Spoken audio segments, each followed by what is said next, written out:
그러면 다양한 종목에 대한 투자 의견 들어보도록 하겠습니다. 오늘 이베스트 투자증권 디지털 사업부 염승환 이사와 함께합니다. 어서 오십시오. 네, 안녕하세요. 네, 안녕하세요.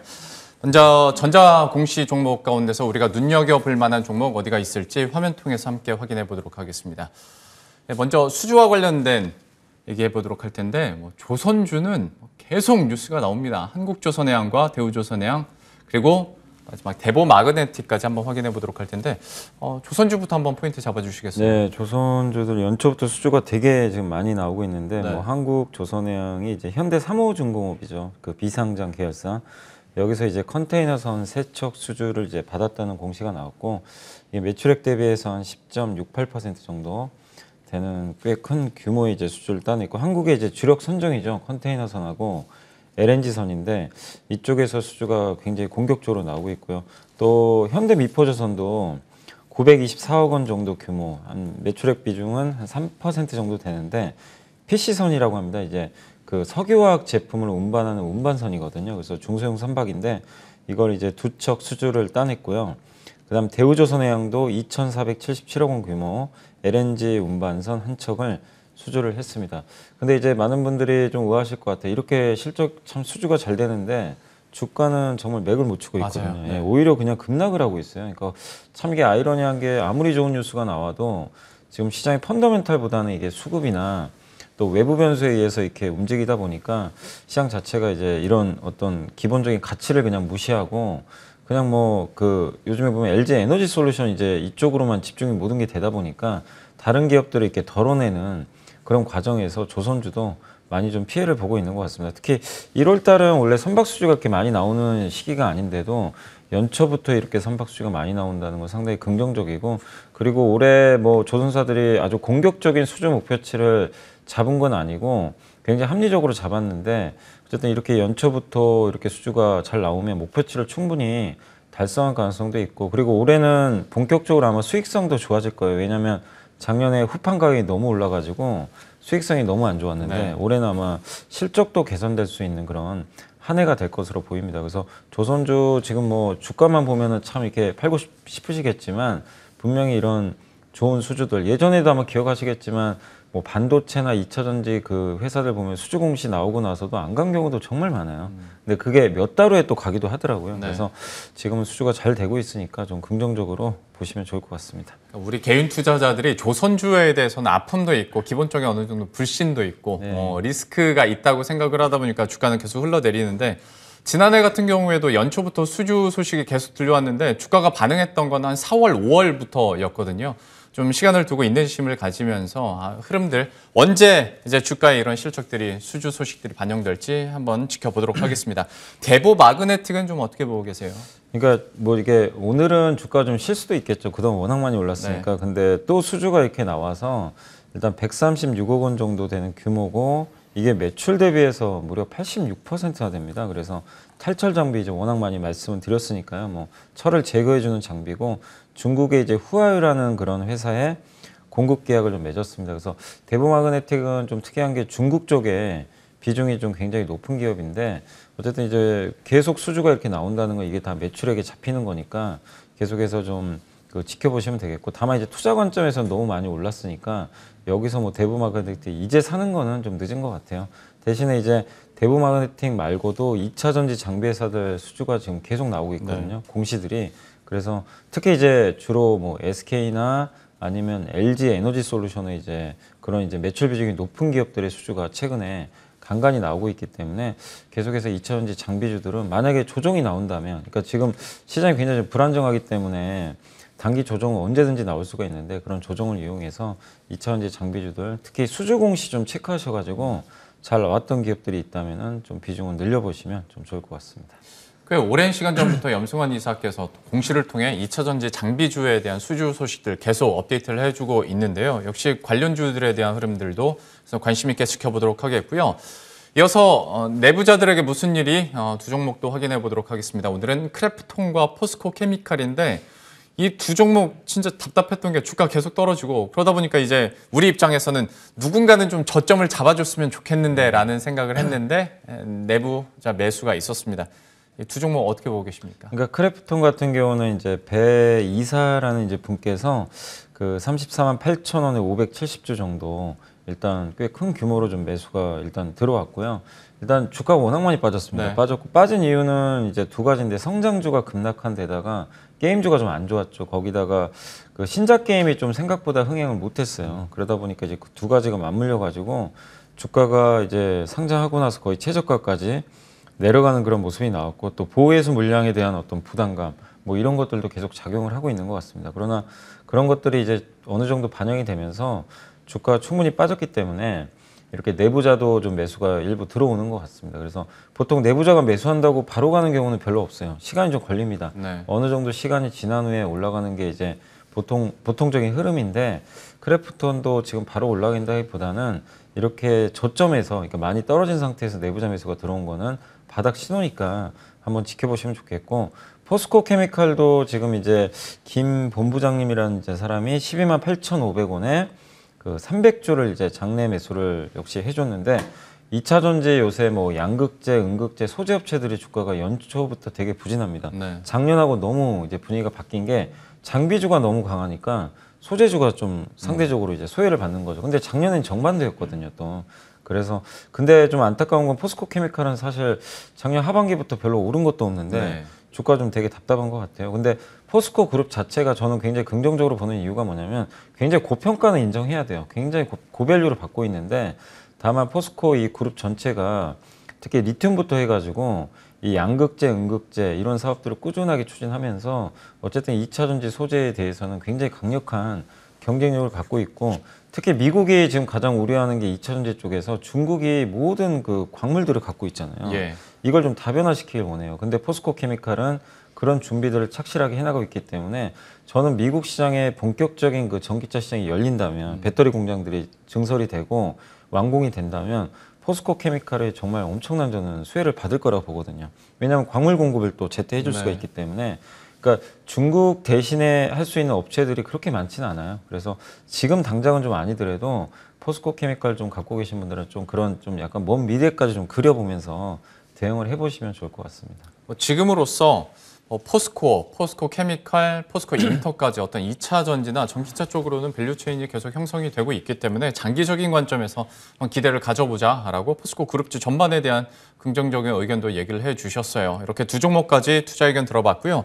이어서 리포트를 통해서 갖고 오신 종목 이야기도 해보도록 하겠습니다. 오늘은 어떤 소식 준비하셨어요? 네, 그러니까 LG에너지솔루션 뭐 상장 관련해서 보고서가 정말 많이 나오는데 네. 오늘은 이제 삼성증권에서 나온 보고서고요. LG에너지솔루션 상장 앞둔 뭐 폭풍 전야 1월이라는 이제 보고서고 거기 내용 간단히만 소개해드리면 12월에 일단 글로벌 전기차 판매는 많이 늘었습니다. 52% 정도 증가를 했고 특히 중국이 정말 엄청난 성장을 보이고 있습니다. 115% 증가했고 다만 유럽은 좀 역성장을 했어요. 유럽은 마이너스 4% 정도 좀 감소했고 미국은 56%. 근데 미국은 아직은 판매 대수가 워낙 적기 때문에 아직은 이렇게 뭐 성장이 그렇게 가파르진 않다 이렇게 보시면 되겠는데 그러다 보니까 유럽에 좀 이 역성장이 나오다 보니까 2차 전지 소재에 좀 부담입니다. 2차 전지 소재 기업들이 유럽 쪽 좀 매출 비중도 좀 높은 편인데 중국은 좋은데 유럽이 꺾이다 보니까 조금 연초에 또 약한 것도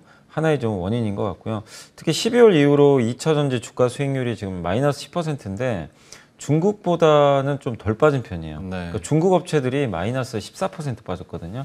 그러니까 중국보다 뭐 소재 업체들이 비싸다는 얘기가 있었는데 빠질 때는 중국에 비해서는 좀 덜 빠진 그런 모습이 나와서 아직까지 이제 시장에서는 여전히 좀 부담스러운 가격 아니냐 이런 좀 논점도 좀 일부 있는 것 같아요. 근데 그만큼 우리 한국 기업들의 경쟁력이 워낙 단단하기 때문에 좀 저는 덜 빠진 게 아닌가 이렇게 좀 생각을 하고 있고 일단 투자 전략은 뭐냐면은 중국 업체 대비해서 그러니까 소재는 중국보다 좀 비싸요. 네. 근데 셀은 굉장히 싸죠. CATL과 비교를 하면 굉장히 또 저평가되어 있기 때문에 중국 업체 대비 이제 저평가된 셀 업체를 좀 비중을 늘려보자. 특히 왜냐하면 또 LG 에너지 솔루션이 이번에 상장을 하게 될 텐데 LG 에너지 솔루션 같은 경우는 이제 우리 한국에서 이제 삼성 SDI처럼 거의 이제 드물게 배터리만 이제 전문적으로 하는 업체에서 거의 뭐 순수 배터리 회사가 되겠죠. 네. 그래서 이제 CATL과 진짜 비교가 가능하거든요. 그런 측면에서 보면은 CATL에 비해서 시총이 굉장히 지금 낮게 형성이 돼 있기 때문에 LG 에너지 솔루션 또 뿐만 아니라 SK 이노베이션, 삼성 SDI까지도 계속해서 이제 부각되지 않을까 일단 이렇게 보고 있고 또 LG 에너지 솔루션 대안주 찾기라는 이제 전략도 나와 있는데 뭐냐면 그 LG 에너지 솔루션이 이번에 상장을 하게 되면 패시브 펀드 같은 데서 돈이 들어올 거 아니에요. 네. 근데 유통 물량이 얼마 안 돼요. 10%도 안 되는 것 같아요. 네.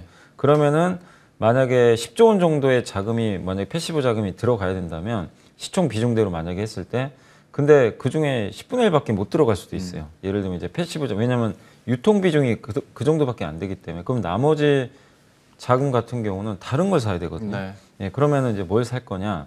그러니까 2차 전지 그 밸류체인 내에서 다른 기업들이 또 수혜를 받을 수가 있는 거거든요.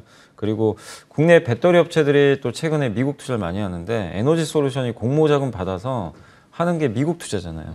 그러니까 결국 미국 투자를 할 때 수혜 받을 수 있는 기업이 또 뭐가 될까? 네. 그런 좀 대안주를 찾아보자. 요런 좀 이제 보고서 내용이니까 여러분들이 참고하시면 좋겠고. 그래서 이거 거기에 종목은 안 나왔는데 기업은 제가 한번 고민을 해본 건데 그러니까 제가 뭐 이게 정답이라는 건 아닌데 한번 관심 종목으로는 2차 전지 내에서 일단 뭐 역시 SK 이노베이션이 가장 또 요새 주가 흐름이 좋은데 물적 분할 이슈까지 좀 완화되고 있어서 좀 괜찮은 것 같고 그 다음에 SK 아이 테크놀로지도 굉장히 좀 큰 편이잖아요. 네. ETF에서 차지하는 비중이 꽤 되는데 주가가 굉장히 많이 빠져 있어요. 좀 저렴해서 괜찮고 그 다음에 전액 쪽에서는 엔캠이 뭐 국내 대표 회사인데 한번 관심이 필요하고 2차 전지 제가 ETF 보다 보니까 원래 솔브레인은 그 반도체 소재 회사인데 그렇죠. 네. 전액도 같이 하고 있어요. 그래서 제가 찾아보니까 타이거 ETF에 들어가 있어요. 2차 전지. 그래서 솔브레인도 좀 주목이 되고요. 그 다음에 코인테크는 왜 좀 여기 적어놨냐면 삼성 쪽이에요. 네. 근데 지금 삼성 쪽은 사람들이 별로 관심이 없잖아요. 이게 투자 얘기도 별로 안 나오고 하니까. 그렇지만 삼성도 결국엔 뭐 투자를 안 할 수가 없으니까 코인테크, 그 다음에 가장 좀 못 오른 그 SFA, 2차 전지 검사 장비 이런 기업들을 한번 주목을 해보시면 좀 좋을 것 같습니다. 사실 LG 에너지 솔루션과 2차 전지 가지고 고민하시는 분들은 다 이겁니다. LG 에너지 솔루션 아니면 뭘 살까? 관심 덜 받았던 삼성 SDI로 가야 되나 아니면 LG 에너지 솔루션 향 소재 업체로 가야 되나 고민 많으실 텐데 종목을 좀 추려 주셨거든요. 방금 전에 나왔었던 이렇게 6개 종목 앞으로의 흐름들 관심 있게 계속 지켜보도록 하겠습니다. 시장 얘기도 한번 해보도록 하죠. 간밤에 미국 증시가 급락을 했습니다. 뭐 지금으로서 아무래도 어떤 매파적인 그 우려들이 그대로 이제 반영이 되면서 국채금리 올라갔고 증시는 떨어졌고 우리 증시도 부담스러울 수밖에 없는데 좀 시장 흐름은 어떻게 보고 계십니까? 참 힘든 상황입니다. 그러니까 저는 뭐 언젠가는 극복하리라고 생각은 하는데 예. 2월까지가 계속 고비인 것 같고 그 고비를 좀 잘 넘어가면 좋은데 왜 이렇게 우리나라 증시가 1월부터 좀 안 좋은 이유는 정말 많아요. 그러니까 우리나라만의 문제가 좀 있죠. 여러 가지 뭐 오스테인 플란트 사건이라든가 셀트리온 또 거기다가 어제 보니까 또 신라젠도 네. 사실 또 투자 심리를 악화시키는 요소 중에 하나거든요. 상장 폐지가 최종 결정된 건 아닌데 일단 기업심사위원회에서 상폐 결정을 내려버렸고 한 달 후에 이제 최종 결론이 나거든요. 그러니까 그런 부분도 굉장히 좀 부담스러울 수밖에 없는 상황이고 거기에 뭐 카카오 이슈라든가 네. 너무 이제 개별적으로 악재들이 너무 많아요. 거기에다가 LG 에너지 솔루션이 자금을 다 빨아들이고 있고 네. 그게 이게 규모가 또 너무 큰 것도 좀 시장이 부담이 될 수밖에 없겠죠. 거기다가 시장을 지금 짓누르고 있는 것 중에 하나가 작년부터 물가잖아요. 네. 이 물가가 좀 12월 그 지표를 보니까 좀 이제는 좀 피크 치고 꺾이나 싶었는데 또 우려되는 게 지금 갑자기 어제 중동에서 또 지정학적 리스크가 네. 발생해서 유가가 지금 또 급등하기 시작합니다. 이 지정학적 리스크는 불확실성이 큰 거죠. 왜냐하면 언제 어느 시점에 해결될지 잘 모르니까.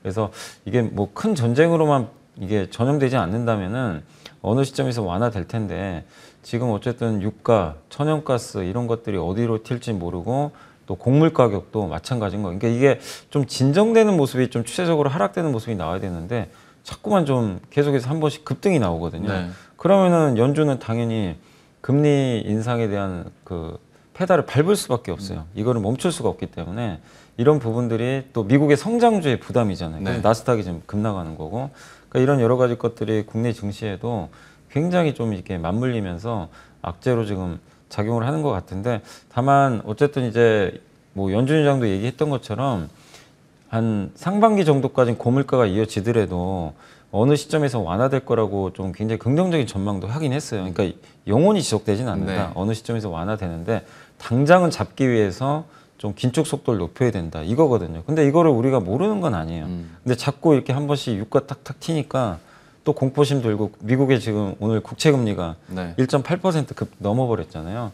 그러다 보니까 이제 투자들은 놀란 거죠. 이거 내가 생각보다 훨씬 좀 안 좋은 것 같은데. 그래서 이제 매도 버튼에 손이 좀 가는 건데, 다만 이제 저는 좀 긍정적인 말씀을 해드리고 싶은 건 그래도 한국 증시가 그런 걸 미리 선반영해서 지난 7월부터 계속 빠져 있었고 오늘 빠지면 한 2,800 만약에 초반 간다면 PBR 거의 한 배 수준이거든요. 네. 그래서 굉장히 저평가된 구간이고, 그리고 펀더멘탈이 제일 중요해요. 사실은 이제 우리나라 기업 이익이 중요하잖아요. 근데 지난주부터 기업 이익 전망치가 돌렸고 그걸 주도하고 있는 게 반도체입니다. 근데 반도체가 업황이 뭐 꺾였거나 그런 건 전혀 없거든요. 네. 그래서 우리 한국의 또 반도체 또 IT 기업들의 실적 전망치는 우상향하고 있고, 아까 제가 2차 전지 말씀드렸지만 2차 전지 지금 이제 미국은 이제 시작이거든요. 근데 거기에 우리나라가 다 어느 정도 수혜를 받을 수 있는 기업들이 많이 있으니까 그런 펀더멘탈로 봤을 때는 충분히 바닥은 좀 잘 다지지 않을까 싶습니다. 그래서 1월, 2월 좀 힘들더라도 이렇게 너무 여기서 뭐 공포심에 젖지 마시고 아까 말씀드린 그런 좋은 기업들 중심으로 좀 비중을 늘려보는 것도 한번 고민해 보시면 좋겠습니다. 참, 그리고 얼마 전까지만 하더라도 저희가 뭐 가치주, 성장주는 절대적으로 좀 불리한 상황이고, 그래서 대형 경기 민감주 위주로 시장을 좀 이끌어가고 있는 상황이었다가 전반적으로는 지금은 좀 침체된 분위기가 없지 않아 있는데, 그래도 여전히 시장의 주인공이나 관심은 어떤 민감주나 가치주 쪽에 있다고 보시면 그게 사실 이제 지금 가치주가 좀 유리한 국면은 맞죠. 네. 금리가 튀었으니까. 근데 이제 미국도 보면은 가치주도 그냥 같이 다 빠져요. 시장이 맞아요. 워낙 안 좋으니까. 그래서 그 안에서 뭐 저는 이제 어쨌든 컨셉이 작년에 좀 덜 오른 기업이 좀 좋다. 작년에 좀 그러니까 반도체도 제가 좋게 보는 게 작년에 이미 주가 급등했으면 굉장히 좀 부담스러울 수 있어요. 그래서 저는 사실 미국 반도체보다 한국이 훨씬 좋다고 생각하는 게 네. 미국 반도체는 작년에 엄청나게 올랐거든요. 근데 삼성전자는 작년에 마이너스 수익 났어요. 네. 그러니까 삼성전자가 지금 안 빠져요. 오히려 정말 삼성전자도 좋은 대안주가 될 수 있거든요. 그래서 그런 작년에 덜 오른 기업 중에서 올해 업황 좋아지는 거. 그러니까 제가 반도체만 얘기해서 그렇지만 딱 눈에 딱 보이잖아요. 그런 것들이. 그래서 그런 기업들 위주로 너무 뭐 가치주다 이런 거 따지는 것보다는 그런 식으로 한번 해보시는 것도 좋을 것 같습니다. 아마 시장의 고민이 점점 더 깊어지는 요즘일 텐데, 방금 전에 이사님의 어떤 투자 조언이나 전략도 여러분들 포트폴리오 전략에 잘 녹여내시길 바라겠습니다.